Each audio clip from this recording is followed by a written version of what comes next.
Disgusting. No one is outside. ওই nonsense security গার্ডকে আচ্ছা করে ধমক দিলাম। বেটা নাক ডেকে ঘুমোচ্ছিল। কথাটা একটু উত্তেজিতভাবে বললেন মিস্টার চ্যাটার্জি। কথাটা শুনে গায়ের লোম খাড়া হয়ে গেল অনিন্দিতার।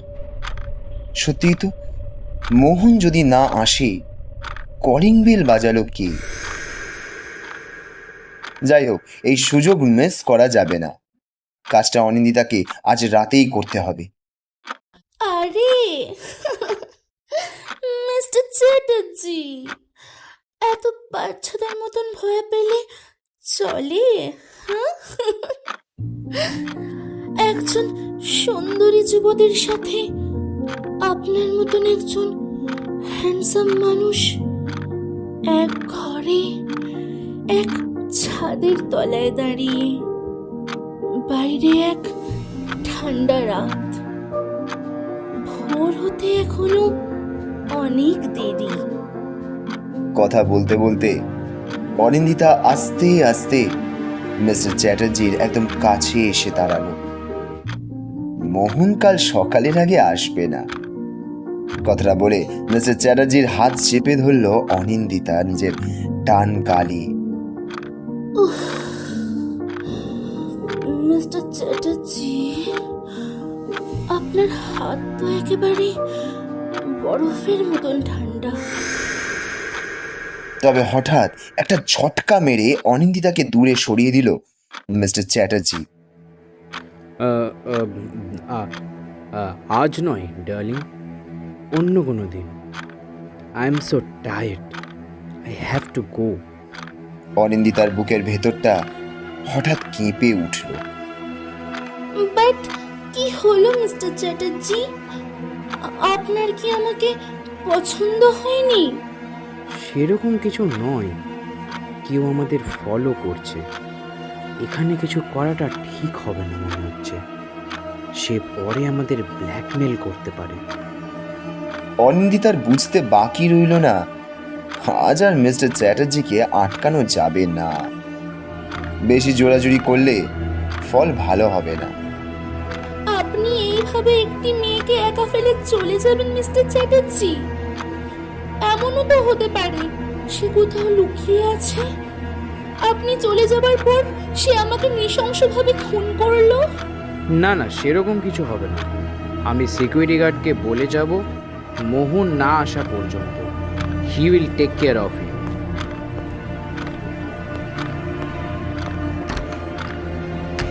কথাটা বলে মিস্টার চ্যাটার্জি বেরিয়ে চলে গেলেন। মিস্টার চ্যাটার্জি বুদ্ধিমান লোক, চারিদিকে শত্রুর অভাব নেই ওনার। এটা স্বামী স্ত্রীর একটা চক্রান্ত হতে পারে তাকে ব্ল্যাকমেলিং করার জন্য। বিগত মাসেই মোহনকে একবার মিস্টার চ্যাটার্জি চাকরি থেকে বার করে দেওয়ার হুমকি দিয়েছিলেন। কথাটা অবশ্য তখন বেশ হাসিমুখী হজম করেছিল মোহন। এমনও তো হতে পারে এসব ওরই একটা প্ল্যান। তা না হলে কি আর এইরকম একটা জায়গায় রিস্ক নিয়ে এত দামি ফ্ল্যাট নিতে পারে? মেয়েটিকেও যত সহজ সরল মনে করা হয়েছিল ততটা নয়। যদি সেরকম কিছু হয়ে থাকে তার ফল ভালো হবে না। হ্যালো, কি খবর? কাজটা হয়েছে? আরে না, সবকিছু ঠিকঠাক চলছিল। হঠাৎ কে যে এসে ঠিক সময় কলিং বেলটা বাজিয়ে পালালো। উফ। ডিসকাস্টিং। কে? মোহন? না না, ওই ননসেন্সটা তো এখনো ওখানেই বসে আছে। তাহলে আবার কে? আমাদের প্ল্যানের ব্যাপারে অন্য কেউ কি জানতে পেরেছে? সেটাই তো বুঝতে পারছি না। আমি এসব শুনতে চাই না। বস বলেছেন কাজ না হলে একটা টাকাও তুমি পাবে না। এরপরে গিয়ে থেকো তোমার ওই বেলঘড়িয়ার এক কামরার ছোট্ট ফ্ল্যাটে তোমার ওই ননসেন্স বরকে নিয়ে। তুমি ভালো করেই জানো যে মোহন এই গেম প্ল্যানের একটা পার্ট। ওকে ছাড়া মিস্টার চ্যাটার্জির কাছে পর্যন্ত পৌঁছানো সম্ভব হতো না। আমি কিছু জানি না। এরপর কি করতে হবে বস বলবেন। তোমার হাতে সময় খুব কম আছে।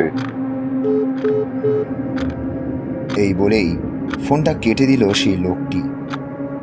অনিন্দিতার সারা হাত পা ভয়ে আতঙ্কে কাঁপছে। মিস্টার চ্যাটার্জির কাছে পর্যন্ত পৌঁছানো এরপর অতটাও সহজ হবে না। মিস্টার চ্যাটার্জি বুদ্ধিমান লোক। আজকের ঘটনায় নিশ্চয়ই ডাল মে কুছ কালা হ্যায় তিনি অনুমান করতে পেরেছেন। আবার সবকিছু নতুন করে সাজাতে হবে। মাথাটা কিছুতেই কাজ করছে না অনিন্দিতার। রান্নাঘরে গিয়ে 1 কাপ কফি করে আনলো। আজ কেমন যেন এক ভয়ঙ্কর ধরনের ঠান্ডা। মনে হচ্ছে কলকাতায় এবার বরফ পড়তে বাকি আছে। ইস, এইরকম একটা সুযোগ হাতছাড়া হলো। মিস্টার চ্যাটার্জি যে ফাঁদে এত সহজে পা দেবেন ভাবতেই পারেনি অনিন্দিতা। কিন্তু তীরে এসে তরি ডুবল। এসব নানান কথা ভাবতে ভাবতে কফির কাপে চুমুক দিচ্ছিল অনিন্দিতা। তবে হঠাৎ কলিং বেলটা আবার বেজে উঠল। সঙ্গে সঙ্গে ঘড়ির কাঁটাতেও ঢং ঢং করে 2টো বাজল। সবকিছু মিলে ব্যাপারটা একটা আতঙ্কের পরিবেশ তৈরি হয়েছে। কে আবার এখন এলো? অনিন্দিতা কফির পেয়ালাতে আরেকটা চুমুক দিল। মনে মনে কল্পনা করতে লাগলো, কে আসতে পারে? মিস্টার চ্যাটার্জি। কিন্তু কিছুক্ষণ আগেই গাড়ির আওয়াজ কানে এসেছে ওর। অনিন্দিতা আস্তে আস্তে নিজের জায়গা থেকে উঠল। আরো একবার কলিং বেলের শব্দ কানে এলো ওর। অনিন্দিতা এবার এগিয়ে গেল ডাইনিং রুমের বাঁ দিকে রাখা বড় এলসিডি টিভিটার দিকে। মোহন যতক্ষণ বাড়িতে থাকে টিভিতে কিছু না কিছু চলতেই থাকে। কিন্তু এত বড় টিভি কেনার পেছনে অন্য উদ্দেশ্য ছিল অনিন্দিতার। নিচের শোকেসের 3 নাম্বার ড্রয়ারটা ধরে একটু টান মারতেই টিভিটা একটু ঘুরে গেল সামনের দিকে সামান্য পরিমাণে। ইতিমধ্যেই পরপর 3 বার কলিং বেল বাজালো আগন্তুক। একটা দামি বিদেশি রিভলভার যে এই বড় 48 ইঞ্চি টিভিটার পেছনে আছে সেটা মোহন কোনোদিনও জানতো না। অনিন্দিতা এবার রিভলভারটা হাতে নিয়ে এগিয়ে চলল দরজার দিকে। দরজাটা আস্তে আস্তে খুলল অনিন্দিতা। তবে আশ্চর্য ব্যাপার, বাইরে কেউ নেই। অনিন্দিতা আস্তে আস্তে ঘরের বাইরে বেরিয়ে এলো। কি আশ্চর্য ব্যাপার, চারিদিকে কেউ নেই। অনিন্দিতার আর এগোনোর সাহস হলো না। আততাই যে কেউ হোক নিশ্চয়ই কোথাও ঘাপটি মেরে লুকিয়ে আছে এবং অপেক্ষা করছে অনিন্দিতার একটা ভুল পদক্ষেপের জন্য। উফ, যত সব পাগল ছাগলগুলো আমার কপালেই জোটে। অনিন্দিতা এইবার ব্যালকনিতে গিয়ে একটা সিগারেট ধরালো। সিগারেটটা বিদেশ থেকে আনা সরু পেন্সিলের মতন। এর আগে বেশ কয়েকবার ও খেয়েছে এই ব্র্যান্ডটা, কিন্তু এইরকম তৃপ্তি অনুভব এর আগে কখনো ওর হয়নি। ওর সারা শরীরে যেন আগুন জ্বলছে। রাত এখনো অনেক বাকি। অনিন্দিতা কিভাবে মেটাবে এই তৃষ্ণা? তবে হঠাৎ ওর মনে হলো কেউ যেন ধপ করে নিচে পড়ল। এই দিকটা ভীষণ অন্ধকার। অনিন্দিতা ভালো করে কিছু দেখতে পেল না, কিন্তু অনিন্দিতার শ্রবণ শক্তি অত্যন্ত প্রখর। না, সে ঠিকই শুনেছে, কেউ একটা ছুটে অন্ধকারে মিলিয়ে গেল। কিন্তু কে? না, আজ রাতে আর ঘুম আসবে না ওর। ঘড়িতে ঠিক এই সময় ঢং করে 2:30 বাজল। অনিন্দিতার মনে চলতে থাকলো, কে হতে পারে ওই লোকটা? বস কি ওর পেছনে লোক লাগিয়েছে, নাকি অন্য কেউ? হঠাৎ ওর মনে হলো একবার মোহনকে ফোন করবে। সময় নষ্ট না করে অনিন্দিতা ফোন লাগালো মোহনকে। হ্যালো, তুমি কখন আসবে? আমার খুব ভয় করছে। আমার আসতে দেরি হবে অনি। তুমি এখনো ঘুমাওনি? আমার ঘুম আসছে না, তুমি তাড়াতাড়ি আসো প্লিজ। চেষ্টা করছি সোনা। Love you Oni. হ্যাঁ, I I love you too baby. ফোনটা কাটার সঙ্গে সঙ্গে হঠাৎ অন্বিতার মনে হলো ওর পেছনে কেউ যেন দাঁড়িয়ে আছে। ভয়ে আতঙ্কে অনিন্দিতার শরীরে সব রক্ত যেন জল হয়ে আসছে। আস্তে আস্তে পেছনে ঘুরল। অনিন্দিতা দেখলো ওর থেকে হাত তিনেক দূরে দাঁড়িয়ে আছে আততায়ী। তার মুখ মাস্কে ঢাকা, লম্বা চওড়া শরীর, হাতে তার ধারালো অস্ত্র। অনিন্দিতার হঠাৎ মনে পড়ল রিভলভারটা, ওটা কোথায় গেল? হঠাৎ ওর মনে পড়ল সোফাতে রেখেছিল। অনিন্দিতা চিৎকার করার চেষ্টা করলো,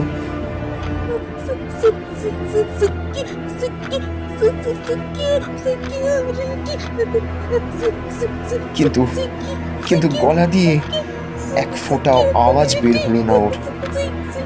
অতটাই আস্তে আস্তে এগিয়ে আসছে ওর দিকে। অনিন্দিতার গলা দিয়ে আওয়াজ বের হচ্ছে না। অনিন্দিতা ছুটে পালানোর চেষ্টা করলো, কিন্তু বড় ফুলদানিতে ধাক্কা লেগে হোঁচট খেয়ে পড়ে গেল মেঝেতে।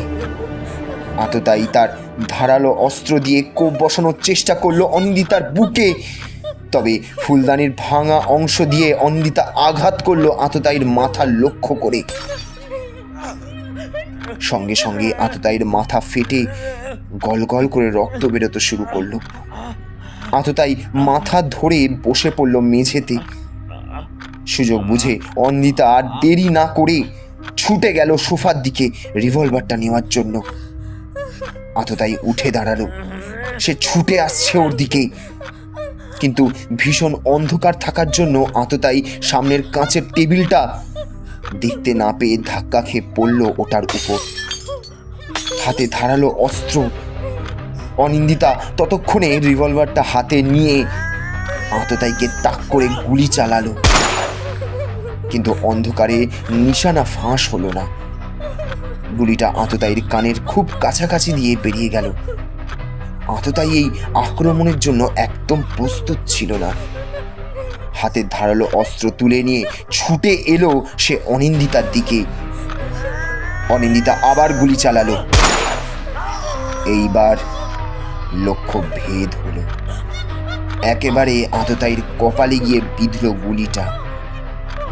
মাটিতে লুটিয়ে পড়ল আততায়ী। ঘড়ির কাঁটায় ঢং ঢং করে 3টে বাজল। জোরে জোরে নিঃশ্বাস পড়ছে অনিন্দিতার, তবে ওর মুখে ফুটে উঠল এক পৈশাচিক হাসি।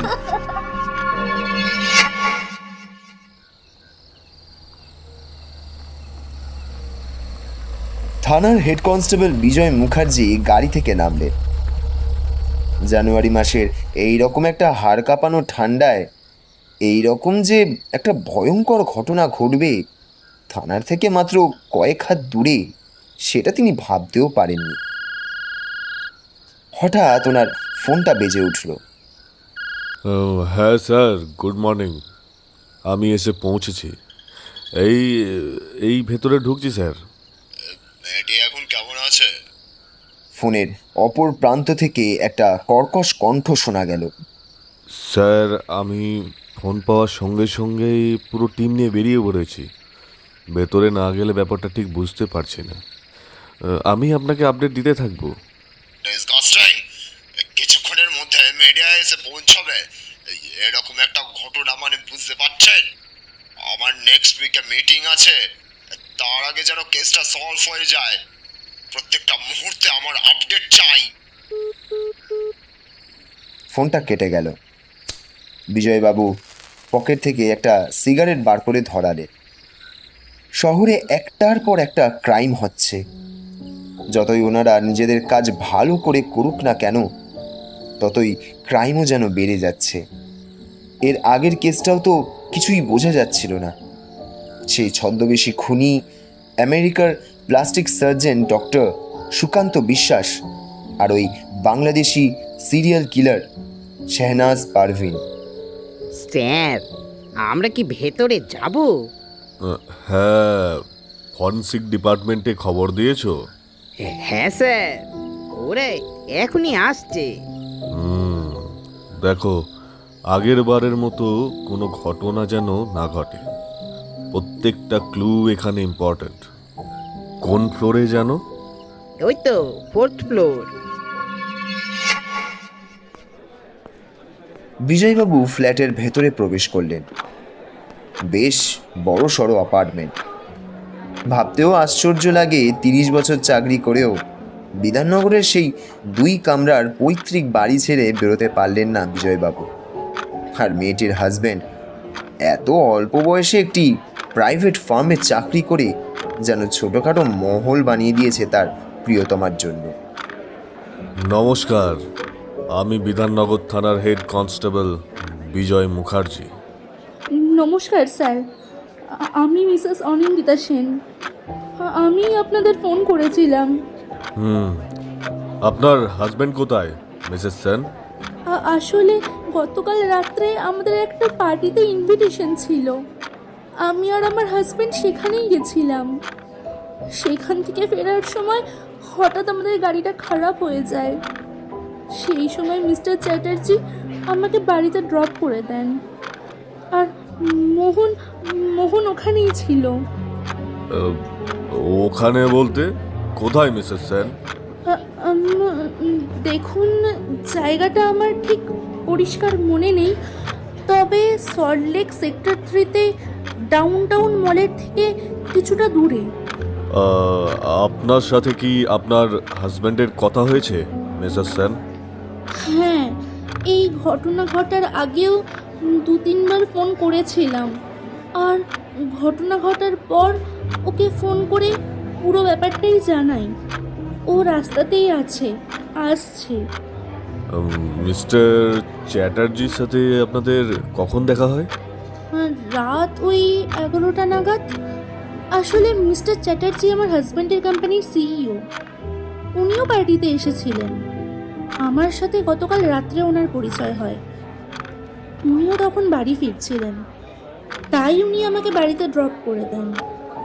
কটা নাগাদ উনি আপনাকে ড্রপ করেন মিসেস সেন? রাত ওই 11টা নাগাদ। ধন্যবাদ ম্যাডাম। বিজয়বাবু একটি ডায়েরিতে সব কিছু নোট করছিলেন। স্যার, আমরা ক্রাইম সিন পুরো ঘিরে ফেলেছি। ফরেনসিক ডিপার্টমেন্টও কিছুক্ষণের মধ্যেই চলে আসবে। গুড। সিকিউরিটি গার্ডকে কি পাওয়া গেল? না স্যার, আমরা পুরো অ্যাপার্টমেন্ট তন্ন তন্ন করে দেখেছি, সে কোথাও নেই।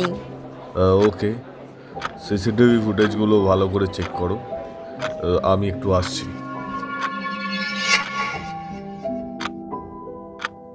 হ্যাঁ ম্যাডাম, তারপর কি হলো একটু বিস্তারিতভাবে বলুন, কারণ এই কেসে প্রত্যেকটা ক্লু ইম্পর্ট্যান্ট। মিস্টার চ্যাটার্জিকে আমি ভেতরে আসতে বলি 1 কাপ কফি খাওয়ার জন্য। আসলে আমি তখনও বুঝতে পারিনি যে মোহনের এত দেরি হবে। মিস্টার চ্যাটার্জি এবং আমি ওপরে আসি এবং মিস্টার চ্যাটার্জি কিছুক্ষণ বসেন এবং তারপরে মিস্টার চ্যাটার্জি চলে যান। কটা নাগাদ? ওই ধরুন 1:30 নাগাদ। তার মানে উনি এখানে 1 ঘন্টার মতো ছিলেন, তাই তো? অনিন্দিতার বুকের ভেতর এবার ধক ধক শুরু হলো। হ্যাঁ, উনি 1 ঘন্টার মতন ছিলেন। হেড কনস্টেবল বিজয় মুখার্জি খুব মনোযোগের সাথে সমস্ত ছোট ছোট ঘটনাগুলো ডায়েরিতে নোট করছিলেন। হ্যাঁ ম্যাডাম, তারপর কি হলো একটু বিস্তারিতভাবে বলুন। মিস্টার চ্যাটার্জি চলে যাবার পর আমি 1 কাপ কফি বানাই। সেই সময়তে হঠাৎ আমার ফ্লোরের কলিং বেল শুনতে পাই, কিন্তু আমি যখন গিয়ে দরজা খুললাম তখন দেখলাম বাইরে কেউ নেই। ও আর হ্যাঁ স্যার, একটা কথা বলতে ভুলে গেছি। মিস্টার চ্যাটার্জি যখন আমার সাথে বসে গল্প করছিলেন সেই সময়তেও কেউ একজন এসে কলিং বেল বাজায়, কিন্তু মিস্টার চ্যাটার্জি যখন তাকে দেখার জন্য বাইরে যান তখনও বাইরে কেউ ছিল না। স্ট্রেঞ্জ। এইরকম ধরনের ঘটনা কি আগে কখনো ঘটেছিল মিসেস সেন? না স্যার, আমরা প্রায় 2 মাস হলো এই ফ্ল্যাটে আছি। খুব ভালো জায়গা, কোনো রকমের কোনো ডিস্টার্ব হয়নি এর আগে। খুব ভালো পরিবেশ এবং মানুষজনও খুব ভালো। হ্যাঁ ম্যাডাম, তারপর কি হলো একটু খুলে বলুন, বিস্তারিতভাবে বলুন। এরপর আমি যখন ভেতরে এসে দরজা বন্ধ করলাম তখনও ঘরের ভেতরে কেউ ছিল না। কিন্তু হ্যাঁ, আমি যখন ব্যালকনিতে গিয়ে দাঁড়িয়েছিলাম আমি একটা আওয়াজ পাই। আমার মনে হলো কেউ যেন ভেতরে ঢুকলো। তারপরে সে ছুটে গিয়ে অন্ধকারে মিলিয়ে গেল। এরপরে আমি আমার হাজবেন্ডকে ফোন করি। মোহন আমাকে বলে যে ওর গাড়ি এখনো ঠিক হয়নি, ওর আসতে দেরি হবে। ফোনটা কাটার পরে হঠাৎ আমি পিছন ঘুরে দেখি কেউ একজন দাঁড়িয়ে আছে, হাতে ধারালো একটা ছুরি জাতীয় কিছু নিয়ে। আমি সেই সময় চিৎকার করে সিকিউরিটিকে ডাকি, কিন্তু কোনো আওয়াজ পাইনি। আততাই আমাকে মারতে আসে। সেই সময় পালাতে গিয়ে আমার হাত লেগে ফুলদানিটা পড়ে যায়।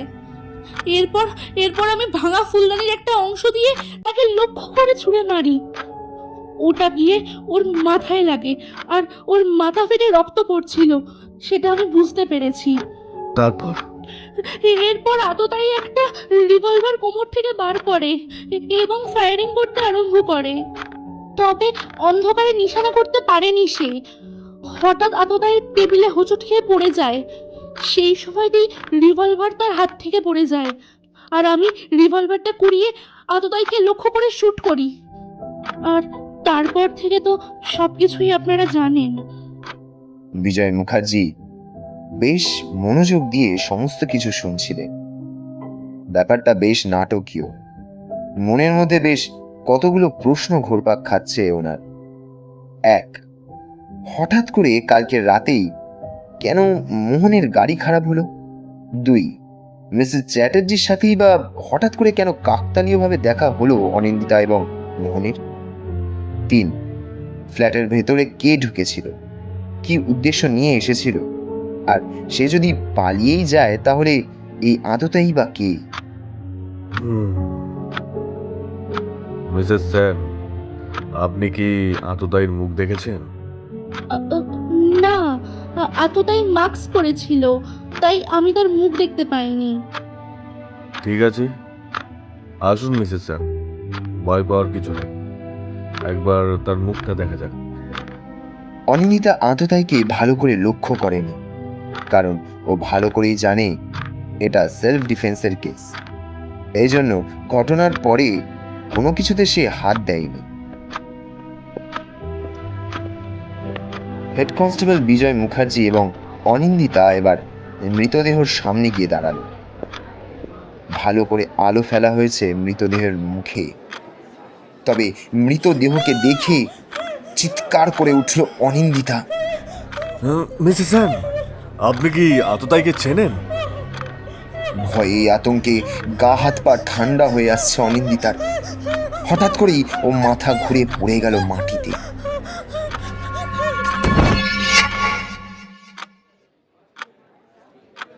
স্যার, মিসেস সেনের হাজবেন্ড এসেছেন।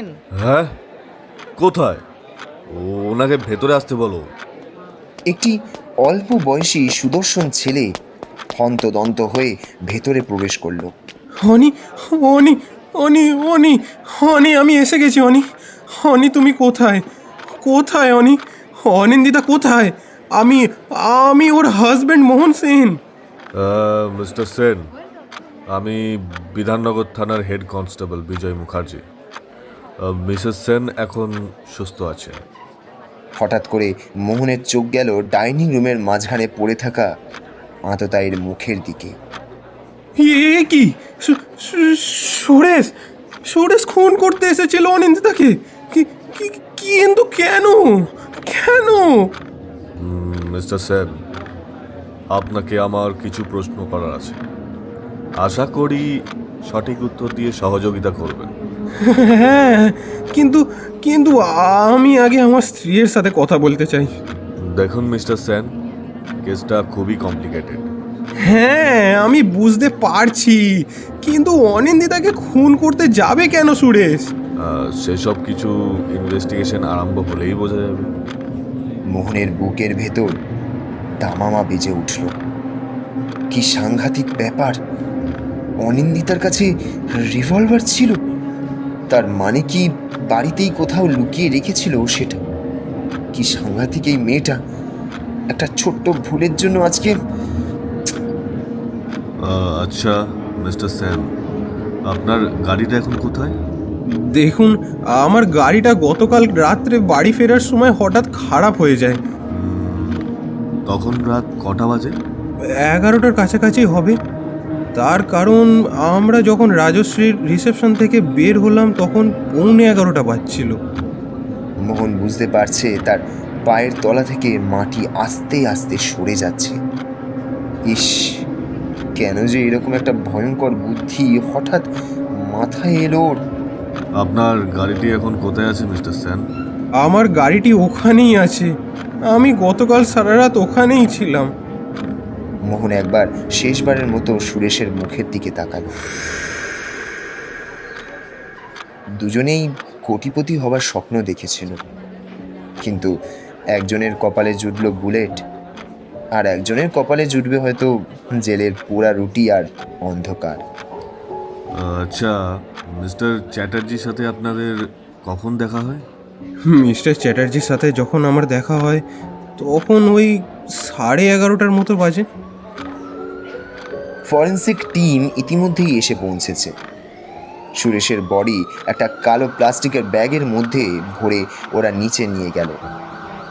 মোহন মনে মনে ভাবতে লাগলো, তাহলে কি অনিন্দিতা বুঝতে পেরেছিল যে মোহন ওকে খুন করতে চাইছে, বা অন্য কেউ? এখন বাঁচার রাস্তা একটাই, প্রমাণ করতে হবে রিভলভারটা আগে থেকেই এই ঘরের কোথাও লুকোনো ছিল, আর এমন কেউ যে আগে থেকেই অনিন্দিতাকে খুন করার হুমকি দিয়েছিল। মোহন হঠাৎ বলে উঠল, দেখুন স্যার, আমি সুরেশকে বহু বছর ধরে চিনি। এই কাজও করতে পারে না। গতকাল রাত্রে আমার যখন গাড়ি খারাপ হয়ে যায় তখন আমি ওকে ফোন করি, ও আমাকে বলেছিল যে ও 1 ঘন্টার মধ্যেই আসবে। আর সুরেশকে খুব ভালো করে চিনি। ওর কোনো ক্রিমিনাল রেকর্ডও নেই। ও অনেকে খুন করতে যাবে কেন? আপনি দেখছি আপনার বন্ধুর ব্যাপারে খুব কনফিডেন্ট মিস্টার সেন। না, মানে যদি কেউ ওকে দিয়ে কাজটা করতে বাধ্য করে তাহলে অন্য ব্যাপার। আপনি কাকে সন্দেহ করছেন মিস্টার সেন? দেখুন স্যার, সুরেশ আর আমি একই কোম্পানিতে চাকরি করি। মিস্টার চ্যাটার্জি লোকটার সুবিধার নন। তিনি কিছুদিন আগে আমাকে খুনের হুমকি দিয়েছিলেন। কিন্তু কেন? আসলে উনি আমাকে একদম পছন্দ করেন না, নানান কারণে আমাকে অপমান করতেন। এমনকি গতকাল রাত্রে অনিন্দিতার দিকে অশ্লীলভাবে তাকাচ্ছিলেন উনি।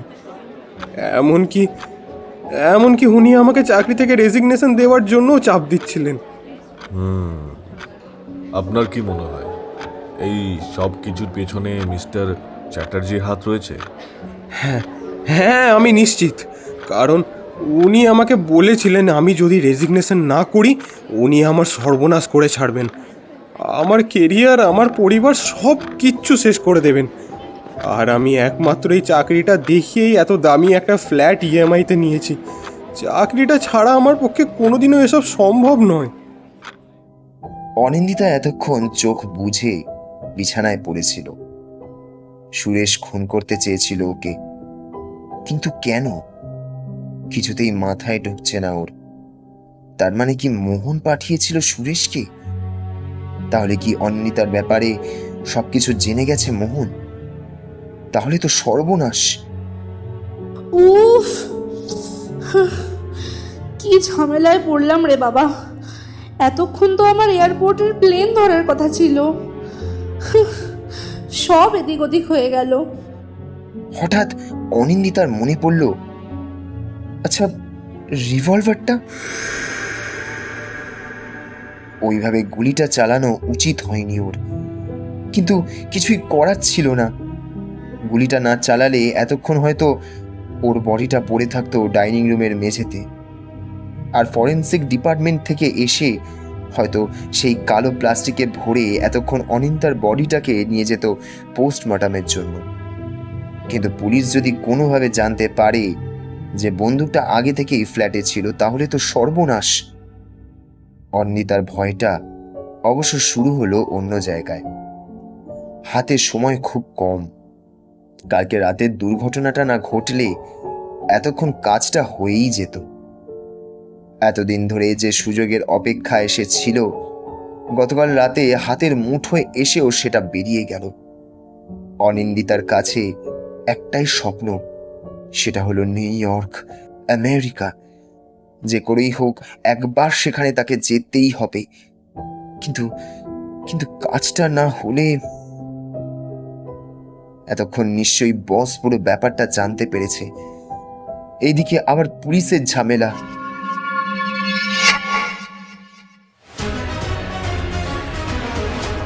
নমস্কার, আপনারা দেখছেন কলকাতা নিউজ।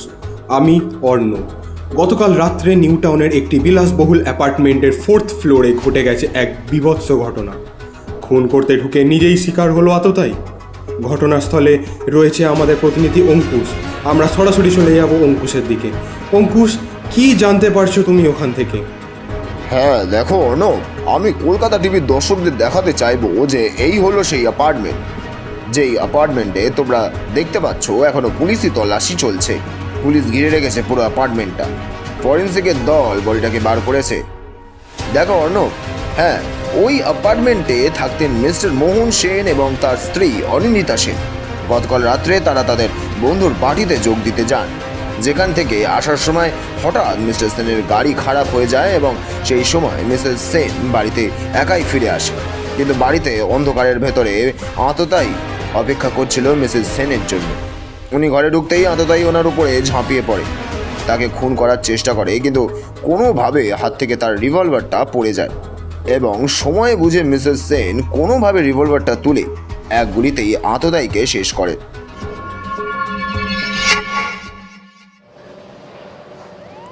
থানার বড় সাহেব কমলেশ বাবু নিজের ঘরে বসেছিলেন। কেসটা যতই এগোচ্ছে ততই যেন কমপ্লিকেটেড হয়ে উঠছে। স্যার, ভেতরে আসবো? আরে বিজয় বাবু যে, আসুন আসুন। কেসটার কোনো লিড পেলেন? স্যার, শনিবার রাতে যে দিন ঘটনাটা ঘটেছে সেই রাতে মোহন অনেকবার সুরেশকে ফোন করেছিল। মোহন কি বলছে? মোহন তো বলছে ওর যেহেতু গাড়ি খারাপ হয়ে গিয়েছিল তাই সুরেশকে ফোন করছিল হেল্প নেওয়ার জন্য আর কি।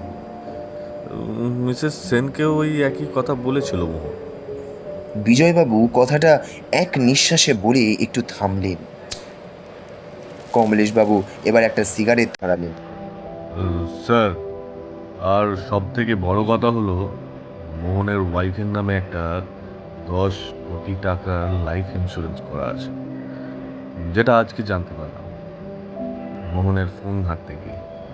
কিছুদিন আগেও ও ছবিটা তুলে ফোনে রেখে দিয়েছে। সে কি কাণ্ড!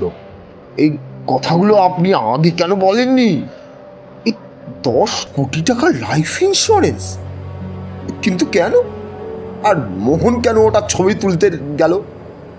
কেসের আরও দুটো লিড পাওয়া গেছে স্যার। এখানে কয়েকজন মোহন আর সুরেশকে একটা বিল্ডিংয়ে বেশ কয়েকবার ঢুকতে দেখেছে। ঘটনা ঘটার আগে সুরেশের মা ক্যান্সার আক্রান্ত। ওনাকে ইমিডিয়েটলি অ্যাডমিট করার জন্য অনেকগুলো টাকার দরকার ছিল। বিজয় বাবু, আপনি ইমিডিয়েটলি মোহনকে অ্যারেস্ট করুন। এই এমনও হতে পারে যে ওই লাইফ ইন্স্যুরেন্সের টাকাটা পাওয়ার জন্য মোহন আর সুরেশ এই প্ল্যানটা করেছিল। ঘড়ির কাঁটায় এখন সন্ধ্যা 7টা। অ্যাডভোকেট দেবযানী নিজের চেম্বারে বসে আগামী কেসের কিছু ফাইল ঘাঁটছিলেন। ওইদিকে পায়েল একটা চেয়ারে বসে দিব্যি ফেসবুক ঘাঁটছে। হঠাৎ একটা গাড়ি এসে ওনার চেম্বারের সামনে থামল। একজন ভদ্রলোক কাঁচের দরজা ঠেলে ভেতরে ঢুকলেন। তার পরনে সাদা ব্লেজার, সাদা ট্রাউজার, গলায় টাই। নমস্কার ম্যাডাম, আমার নাম অমিতাভ নন্দী। নমস্কার, বসুন। ম্যাডাম, আমি জন্মসূত্রে কিন্তু বাঙালি, তবে আমি থাকি দুবাইতে। এই ধরুন এই 1-2 সপ্তাহের জন্য এখানে আসা আমার। একটা এক্সপোর্ট ইম্পোর্টের বিজনেস রয়েছে আমার। আমি একটা কেসের ব্যাপারে আপনার কাছে এসেছিলাম। বাবা, এই 1-2 সপ্তাহের জন্য কলকাতায় এসে আবার কি সমস্যায় পড়লেন যে এক ক্রিমিনাল লয়ারের প্রয়োজন পড়লো? আসলে ম্যাডাম, ব্যাপারটা একটু ব্যক্তিগত। হ্যাঁ, আপনি ওর সামনে বলতে পারেন। ও আমার জুনিয়র পায়েল। পায়েল অমিতাভ নন্দীর দিকে তাকিয়ে মৃদু হাসল। আচ্ছা ম্যাডাম, ওই নিউ টাউনের কেসটা আপনি শুনেছেন?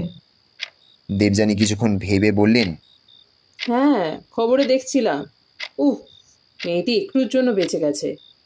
না ম্যাডাম, আপনি আসলে ব্যাপারটা যতটা সহজ ভাবছেন, ব্যাপারটা ওরকম নয়। আসলে ওই মেয়েটাকে আমি খুব ভালো করে চিনি। She is very dangerous. Debjani ও পায়েল দুজনে তাকিয়ে রইল অমিতাভ নন্দীর মুখের দিকে। আজকে সকালে পুলিশ ওর হাজবেন্ডকে অ্যারেস্ট করেছে।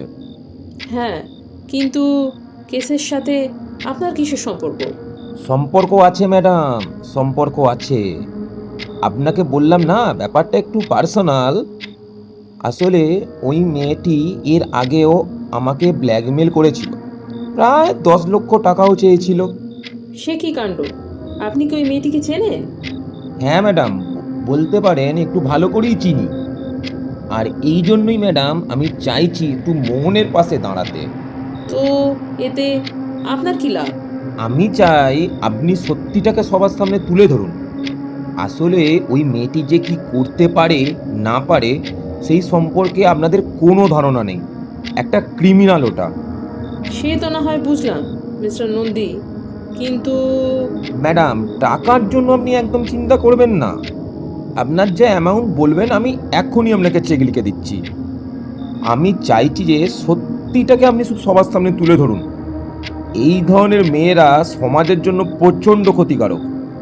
এর আগেও কতজনের যে সর্বনাশ করেছে। প্লিজ ম্যাডাম, আর না করবেন না।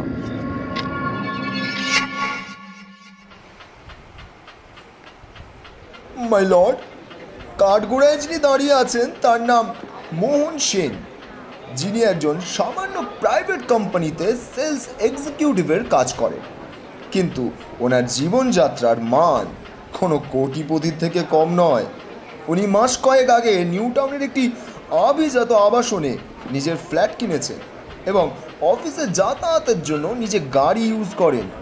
1 বছর আগে অনিন্দিতা দেবীর সাথে মোহনের লাভ ম্যারেজ হয়, কিন্তু মিস্টার মোহনের কোম্পানিতে পারফরমেন্স খুব খারাপ হওয়ায় মিস্টার চ্যাটার্জিও তাকে চাকরি থেকে বার করে দেওয়ার হুমকি দিয়েছিলেন। কারণ বিগত 10 বছর ধরে একটি পোস্টে কাজ করলেও তার পারফরমেন্স কোম্পানির আশানুরূপ হয়নি। ওনার থেকে অনেক জুনিয়র কলিগদের প্রমোশন হয়ে গেলেও উনি একই জায়গায় পড়ে থাকেন। কিন্তু বিগত ফিনান্সিয়াল ইয়ার শেষে যখন প্রত্যেকের প্রমোশন হয়, সেই সময় মিস্টার মোহন এটা আশা করেছিলেন যে তার প্রমোশন হবে এবং তার মাইনে বাড়বে, যাতে করে তিনি তার বিলাসবহুল জীবনযাত্রার জারি রাখতে পারেন। কিন্তু তা না হওয়ায় তিনি গভীর খাদে পড়ে যান এবং হেন তেন প্রকারে নিজের চাকরি বাঁচানো এবং কোনোভাবে এই সমস্ত ঋণ থেকে বাঁচার পরিকল্পনা করতে থাকেন। আর এই সময় একটা অক্ষম অস্ত্র চলে আসে তার হাতে। তিনি কোনোভাবে এটা জানতে পারেন স্ত্রী অনিন্দিতা দেবীর নামে একটি 10 কোটি টাকা লাইফ ইন্স্যুরেন্স করা আছে। তার মানে হলো এই যে অনিন্দিতা দেবী যদি কোনো কারণে কোনো দুর্ঘটনায় মারা যান বা খুন হন, তাহলে পরে সেই 10 কোটি টাকা পাবেন মোহনবাবু, কারণ অনিন্দিতা দেবী তাকেই নমিনি করে রেখেছে। আর এরপর থেকেই মিস্টার মোহন সেন অনিন্দিতা দেবীকে খুন করার নানান পরিকল্পনা করতে থাকেন। কিন্তু একার পক্ষে এত বড় একটা কাজ করা কোনোভাবেই তার পক্ষে সম্ভব হয়ে উঠল না। এই সময় আরেকটি ঘটনা ঘটে তারই অফিসের কলিগ এবং ছোটবেলার বন্ধু সুরেশের সাথে। ওনার মা ক্যান্সারে আক্রান্ত হন এবং তাকে হাসপাতালে অ্যাডমিট করার জন্য এবং চিকিৎসা শুরু করার জন্য একটা বড় অঙ্কের টাকার দরকার পড়ে, যেটা সে মোহনকে জানায়। সুরেশের এই অসহায়তার সুযোগ নিয়ে মোহন নিজের এই ভয়ঙ্কর পরিকল্পনার কথা বন্ধুকে জানায়। প্রথমে সুরেশবাবু ব্যাপারটাতে রাজি না হলেও আর্থিক সংকটে পড়ে এবং বাড়িঘর যখন ছেড়ে রাস্তায় এসে দাঁড়ানোর মতন অবস্থা হয়ে পড়ে ওনার, তিনি এসে পুরোটাই মোহনবাবুকে বলেন। এরপরে সুরেশ এবং মোহন মিলে একটা অদ্ভুত ধরনের পরিকল্পনা করে, আর সেটা হলো কোম্পানির সিইও মিস্টার চ্যাটার্জিকে অনিন্দিতার খুনের দায় ফাঁসানো। কিন্তু ব্যাপারটা কোনো মতেই অত সহজ ছিল না। মোহন যে বুদ্ধিটা লাগিয়েছিল তার প্রশংসা করতে হয়। গত 7ই ডিসেম্বর কোম্পানির একজন জুনিয়র কলিগ রাজশ্রীর বিয়েতে মোহন, সুরেশ এবং মিস্টার চ্যাটার্জি প্রত্যেকেই নিমন্ত্রিত ছিল এবং সেই রিসেপশনে মোহন অনিন্দিতাকে নিয়ে যায়। মিস্টার মোহন বাড়ি ফেরার পথে অনিন্দিতা দেবীকে জানান যে তার গাড়ি খারাপ হয়ে গেছে এবং ভোরের আগে তার গাড়ি সারানো সম্ভব হবে না। এই সময় হঠাৎ মিস্টার চ্যাটার্জিকে তারা দেখতে পান। মিস্টার চ্যাটার্জি যখন অনিন্দিতা দেবীকে বাড়িতে ড্রপ করে নিজের বাড়ির পথে নিজে বেরিয়ে যাবেন, সেই সুযোগে অনিন্দিতা দেবীকে খুন করবে মোহন, সুরেশ আর কি। কিন্তু ঘটনাটা প্ল্যান মাফিক সমস্ত কিছু হলেও একটুখানি হিসেব গোলমাল করে ফেলে সুরেশবাবু। তার অস্ত্র নিয়ে অনিন্দিতা দেবী গুলি করেন সুরেশকে। মাই লর্ড, আমি মনে করি মৃত্যুদণ্ড এই নরকীয় অপরাধের থেকে মিস্টার মোহন সেনের জন্য কম হবে। তার থেকেও যদি আরও কোনো বড় সাজা থাকে সেটা মোহন সেনকে দেওয়া হোক। That's all my lord. Mrs Chatterjee, your statement please. My lord, আমার বিরোধী পক্ষের উকিল মিস্টার বসু যেভাবে একটা সুন্দর গল্প সাজিয়ে আমার মক্কেল মিস্টার মোহন সেনকে এই ঘটনার জন্য দায়ী করছেন, সেটা সম্পূর্ণ ওনার কল্পনা প্রস্তুত। আমার মক্কেল মিস্টার মোহন সেনের অতীতে কোনো ক্রাইম রেকর্ড নেই। তাছাড়া যে ঘটনাটি ঘটেছে তাতে মিস্টার মোহন সেনের ঘটনার সাথে দূর দূরান্তে কোনো সম্পর্ক নেই, কারণ সেই দিন ঘটনাস্থলে তিনি ছিলেন না। আমি এই ঘটনার অন্যতম সাক্ষী মিস্টার চ্যাটার্জিকে কাঠগড়ায় রাখতে চাইব। অনুমতি দিলাম। Thank you my lord. যাহা বলিব সত্য বলিব, সত্য ছাড়া মিথ্যা বলিব না। মিস্টার চ্যাটার্জি, আমি আপনার কাছে জানতে চাইব যে সেদিন রাতের বেলায় এক্স্যাক্টলি কী ঘটনা ঘটেছিল। গত 7ই ডিসেম্বর আমাদের কোম্পানির কলিগ রাজশ্রীর রিসেপশন পার্টি অ্যাটেন্ড করতে পৌঁছই। আমি বাড়ি ফেরার পথে আমি দেখতে পাই। আহা ওয়েট মিস্টার চ্যাটার্জি, আমার মনে হয় আপনি কিছু একটা ভুল করছেন। আমি আপনার কাছে জানতে চাইছি সেদিন পুরো ঘটনাটা, রাজশ্রীর রিসেপশন পার্টিতে কি কি হয়েছিল সেটাও একটু খুলে বলবেন। মাই লর্ড, মিস্টার চ্যাটার্জির এই কেসের সাথে কোনো রকম সম্পর্ক নেই, আর এইসব অবন্তর প্রশ্ন জিজ্ঞাসা করে উনি আদালতের মূল্যবান সময় নষ্ট করছেন। মিস্টার বসু চিৎকার করে উঠলেন। মিস চ্যাটার্জি, আপনি অপ্রয়োজনীয় প্রশ্ন করে আদালতের সময় নষ্ট করবেন না। মাই লর্ড, আমি আদালতে প্রমাণ করে দেব যে এই কেসের সাথে প্রত্যেকটি ছোটোখাটো ব্যাপার জড়িয়ে রয়েছে। আপনি ওনাকে প্রশ্ন করতে পারেন। ধন্যবাদ।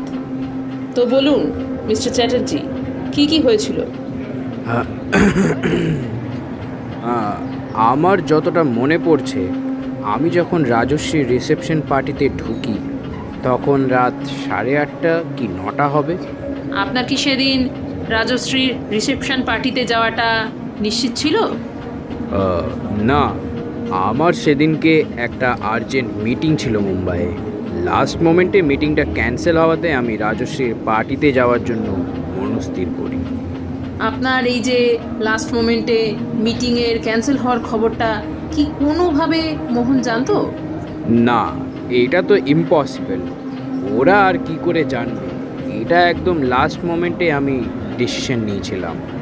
অফিসের অন্য কোনো কলিগকে কি আপনি সেটা জানিয়েছিলেন যে আপনার মিটিংটা ক্যান্সেল হয়ে গেছে এবং আপনি রাজশ্রীর রিসেপশন পার্টিতে আসছেন? মিসেস চ্যাটার্জি কিছুক্ষণ দাঁড়িয়ে বললেন, হ্যাঁ, আমি গার্গীকে বলেছিলাম। গার্গী আমার পার্সোনাল সেক্রেটারি। আপনি কি সন্দেহ করেন যে গার্গী গিয়ে মোহনকে আপনার এই মিটিং ক্যান্সেল হওয়ার খবরটা কোনোভাবে জানাতে পারে? না, তাহার তো কোনো সম্ভাবনাই নেই। আপনি কি এই ব্যাপারে নিশ্চিত? হ্যাঁ, আমি এ ব্যাপারে 100% নিশ্চিত। গার্গী খামোখা মোহন বা সুরেশকে আমার কোনো ব্যাপারে ফোন করতে যাবে কেন? Point to be noted, my lord. আমার বিরোধী পক্ষের উকিল প্রথমেই কথাটি বলেছেন যে মোহন ভালো করে জানতো যে সেই দিন মিস্টার চ্যাটার্জি এই পার্টিতে আসবেন এবং তারা সেইভাবেই প্ল্যান করেছিল অনিন্দিতাকে মার্ডার করার এবং মিস্টার চ্যাটার্জিকে ফাঁসানো, যেটা সম্পূর্ণভাবে মিথ্যা এখানে বোঝা যাচ্ছে। মিস্টার চ্যাটার্জি নানান ধরনের মিটিংয়ে ব্যস্ত থাকে, এই ধরনের ছোটোখাটো পার্টিতে সাধারণত আসতে পারেন না। অর্থাৎ এটা প্রশ্ন হচ্ছে এই যে মোহন 10 বছর একই কোম্পানিতে কাজ করার ফলে এটা খুব ভালো করেই জানতো মিস্টার চ্যাটার্জির রাজশ্রীর রিসেপশনে আসার সম্ভাবনা খুবই কম। তার পক্ষে এই ধরনের কোনো প্ল্যান করাটা অসম্ভব ছিল। মিস্টার চ্যাটার্জি, আপনি কি বলবেন যে এরপরে কি ঘটনা ঘটলো? এরপরে আমি সম্ভবত যখন রাজশ্রী রিসেপশন থেকে বেরোই তখন 12টা কি 11:30 হবে। সেদিন একটু ঠান্ডা ছিল। আমি সেক্টর 3 দিয়ে আসার সময় দেখতে পাই ডাউনটাউন মল থেকে কিছুটা আগেই মোহন আর অনিন্দিতা দাঁড়িয়ে আছে। সম্ভবত মোহনের গাড়িটা খারাপ হয়ে গেছিল। আপনি কি নিশ্চিত যে মোহনের গাড়ি সেদিন সত্যি সত্যিই খারাপ হয়ে গেছিল? এমনও তো হতে পারে যে আপনাকে ফাঁসানোর জন্য সমস্তটাই একটা প্ল্যানের অংশ ছিল। সেটা আমি কিভাবে বলব? অত রাতে কেউ এই ঠান্ডার মধ্যে কেন ওরকমভাবে দাঁড়িয়ে থাকবে? আপনি তো অন্য রাস্তা দিয়ে যেতে পারতেন। আপনি ওই রাস্তাটা দিয়ে কেন গেলেন? আমি যতদূর জানি এই রাস্তাটি দিয়ে তো আপনার অনেক দূরে পড়ে বাড়ি। এবার মিসেস চ্যাটার্জির কপালে বিন্দু বিন্দু ঘাম দেখা দিল। রুমাল বার করে ঘাম মুছে তিনি বললেন, গার্গী আমাকে ওই ওই রাস্তাটা দিয়ে যেতে বলেছিল। সারা আদালতে কিছুক্ষণের জন্য একটা থমথমে পরিবেশ তৈরি হলো। গার্গীর মুখটা যেন ভয়ে শুকিয়ে গেছে। আচ্ছা, বেশ। আচ্ছা মিস্টার চ্যাটার্জি, আপনি বলুন এরপরে কি হলো? এরপরেও আমরা যখন মোহনের ফ্ল্যাটে যাই তখন রাত 12:30 বাজে। অনিন্দিতা আমাকে কফি খাওয়ার জন্য ভেতরে ডাকে। আমি প্রথমে না করলেও জোরাজোরি শুরু করে। আমি বাধ্য হয়ে ভেতরে যাই। অনিন্দিতা বেশ নার্ভাস হয়ে পড়ল। মিস্টার চ্যাটার্জি, আপনি ভেতরে কেন গেলেন? আপনি তো সিকিউরিটি গার্ডকে বলে চলেও আসতে পারতেন। অনিন্দিতা আমাকে ভেতরে যাওয়ার জন্য জোরাজোরি করেছিল। ও আমাকে বলেছিল আমি ভেতরে না গেলে মোহন খুব খারাপ ভাববে। My lord, point to be noted, অনিন্দিতা মিস্টার চ্যাটার্জিকে জোরাজুরি করেছিলেন ভেতরে যাওয়ার জন্য। মিস্টার চ্যাটার্জির কপালে আবার বিন্দু বিন্দু ঘাম এসে জমল। রুমাল বার করে মুছে নিয়ে তিনি অ্যাডভোকেট দেবযানীর দিকে তাকালেন। আচ্ছা মিস্টার চ্যাটার্জি, তারপরে কি হলো বলুন? এরপরে অনিন্দিতা আমাকে নিজেদের অ্যাপার্টমেন্টে নিয়ে গেল। ওখানেও আমাকে কফি করে দেয়। তারপরে আমরা কিছুক্ষণ বসে গল্প করি। ঠিক কি কি বিষয়ে গল্প করেছিলেন আদালতে যদি বলেন? মাই লর্ড, আমার বিপরীত পক্ষের উকিল এইসব অভ্রান্তকর প্রশ্ন করে আদালতের সময় নষ্ট করছেন। এই সমস্ত ঘটনার এই কেসের সাথে কোনো সম্পর্ক নেই। মাই লর্ড, আমি এটা প্রমাণ করে দেব যে এই প্রত্যেকটি প্রশ্নের এই কেসের সাথে সম্পর্ক রয়েছে। আপনি ওনাকে প্রশ্ন করতে পারেন। অনিন্দিতার কোয়ালিফিকেশনের ব্যাপারে কিছু কথা হয় এবং আমি ওকে আশ্বাস দিয়েছিলাম যে ও আমাদের কোম্পানিতে অ্যাপ্লাই করতে পারে because she is very highly qualified. তারপর মোহনের ব্যাপারেও কিছু কথা হয়। আপনার কি কিছু অ্যাবনর্মাল লেগেছিল? না, সেরকম তো কিছু মনে হয়নি। তবে কিছুক্ষণ কথা বলার পরে হঠাৎ করে একটা কলিং বেলের শব্দ শুনতে পাই, কিন্তু বাইরে গিয়ে কাউকে দেখতে পাই না। সিকিউরিটিকে দেখলাম তখন সে ঘুমাচ্ছে। এরপরে আমি অনিন্দিতার কাছে ঘরে ফিরে আসি। তার কিছুক্ষণ পরেই আমি বাড়িও চলে আসি। আপনি একটি মেয়েকে অত রাতে একা রেখে কিভাবে চলে গেল? আসলে আমার মেয়ে বাড়িতে একা ছিল। ও আর আমি ভেবেছিলাম মোহন তো কিছুক্ষণের মধ্যেই চলে আসবে। ঠিক আছে মিস্টার চ্যাটার্জি, আপনি এখন যেতে পারেন। ও, এইবার আমি এই ঘটনার অন্যতম সাক্ষী মিসেস অনিন্দিতা সেন ম্যাডামকে কাঠগড়ায় রাখতে চাইব। Permission granted. অনিন্দিতা দর্শক আসনে একদম প্রথম সারিতে বসেছিল। বিগত কটা দিন যে তার যথেষ্ট ভয়ে আতঙ্কে অনিদ্রায় কেটেছে, ওর চোখ মুখ দেখে বোঝা যাচ্ছে। অনিন্দিতা কাঠগড়ায় এসে দাঁড়ালো। যাহা বলিব সত্য বলিব, সত্য বই মিথ্যা বলিব না। আপনার নামটা আরেকবার বলবেন ম্যাডাম। আমার নাম অনিন্দিতা সেন। আচ্ছা, কাঠগড়ায় দাঁড়িয়ে থাকা ভদ্রলোককে আপনি চেনেন? হ্যাঁ, উনি আমার হাজবেন্ড। অ্যাডভোকেট দেবযানী একটু মৃদু হেসে বলেন, আপনি কি মনে করেন যে আপনার স্বামী আপনাকে খুন করতে পারেন? অনিন্দিতা কিছুক্ষণ চুপ করে রইল, তারপর মৃদু ঘাড় নাড়ালো। আপনি কি বলবেন সেদিন রাতে ঠিক কি কি ঘটনা ঘটেছিল? সেদিন রাত্রে ওর অফিস কলিগ রাজশ্রীর রিসেপশন ছিল। আমি আর মোহন ওখানেই যাই। সেখানে গিয়ে ওর কোম্পানির সিইও মিস্টার চ্যাটার্জির সাথে আমাদের আলাপ হয়। সেদিন রাতের বেলায় ফেরার সময় হঠাৎ করেই মোহনের গাড়িটা খারাপ হয়ে যায়, আর ঠিক সেই সময় মিস্টার চ্যাটার্জিও ওই রাস্তাতেই এসে পড়েন। আসলে আমার এইসব পার্টি বা অনুষ্ঠানে যাওয়ার খুব একটা অভ্যেস নেই, এই জন্য আমি খুব আনকমফোর্টেবল ফিল করছিলাম।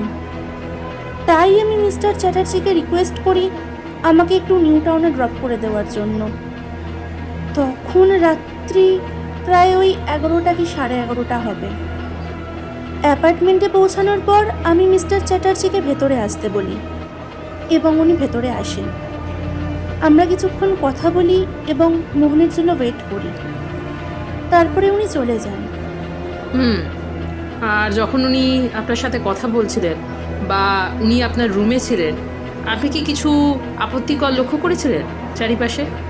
হ্যাঁ ম্যাডাম, মিস্টার চ্যাটার্জি আর আমি যখন ঘরে বসে কথা বলছিলাম তখন কেউ একজন আমাদের ডোরবেলটা প্রেস করে, কিন্তু মিস্টার চ্যাটার্জি যখন বাইরে যান তখন কিন্তু বাইরে কেউ ছিল না। তারপর? ম্যাডাম, তারপরে মিস্টার চ্যাটার্জি চলে যান। আমি মোহনকে তখন একটা ফোন করি, ও তখনও ওখানেই ছিল। মোহন আপনাকে ফোনে কি বলেছিল? মোহন আমাকে বলেছিল যে সুরেশকেও ফোন করেছে ওকে হেল্পের জন্য। সুরেশ বাইক নিয়ে ওর কাছে যাচ্ছে। Point to be noted my lord, সুরেশের নাম্বারে যে মোহনের নাম্বার থেকে সেই রাতে অনেকগুলো মিস কল পাওয়া গেছে, সেটার কারণ ছিল আমার ক্লায়েন্ট মিস্টার মোহনের গাড়ি সেই রাতে একটা জায়গায় খারাপ হয়ে যায়, এবং যেহেতু সুরেশ কাছের বন্ধু এবং অফিসের কালিগ, এই জন্য উনি সুরেশকে বারবার ফোন করতে থাকেন। হ্যাঁ অনিন্দিতা দেবী, আপনি বলুন। এরপরে ব্যালকনিতে যখন আমি দাঁড়িয়েছিলাম তখন একটা অদ্ভুত জিনিস লক্ষ্য করি। আমার মনে হলো কেউ যেন লাফ মেরে ভেতরে ঢুকলো। তারপর? এরপরে আমি কিচেনে যাই। কফি বানিয়ে যখন কফিটা খেতে বসি তখন দ্বিতীয়বার আমার ডোরবেল বেজে ওঠে। প্রথমে যদিও আমার মনে হচ্ছিল যে ফ্ল্যাটের হয়তো কেউ আমাদের সাথে মজা করছে, কিন্তু এইবার অনেকক্ষণ ধরে ডোরবেলটা বাজতে থাকে। কিন্তু আমি যখন দরজা খুলি তখন আততায়ী অলরেডি ঘরের ভেতরে দাঁড়িয়েছিল এবং তার হাতে একটা ধারালো অস্ত্র ছিল। এরপরে সে আমাকে ওই ধারালো অস্ত্র দিয়ে আঘাত করার চেষ্টা করে, কিন্তু অন্ধকারে ভালো করে বুঝতে না পারার জন্য কাঁচের টেবিলে ধাক্কা লেগে সে মাটিতে পড়ে যায়। এই সময় আমি ছুটে পালাতে গিয়ে একটা ফুলদানিতে হাত লেগে ফুলদানিটা ভেঙে যায় এবং আমি ফুলদানির ভাঙা টুকরো নিয়ে তার মাথায় আঘাত করি। সেই সময় তার হাত থেকে রিভলভারটা মাটিতে পড়ে যায় এবং আমি রিভলভারটা নিয়ে তাকে শ্যুট করি। তার মানে অনিন্দিতা দেবী, আপনি বলতে চাইছেন আপনি যখন ওকে শ্যুট করেন তখন সে সম্পূর্ণ আপনার উপরে ছিল? হ্যাঁ হ্যাঁ মাই লর্ড, এখানে একটা টুইস্ট আছে।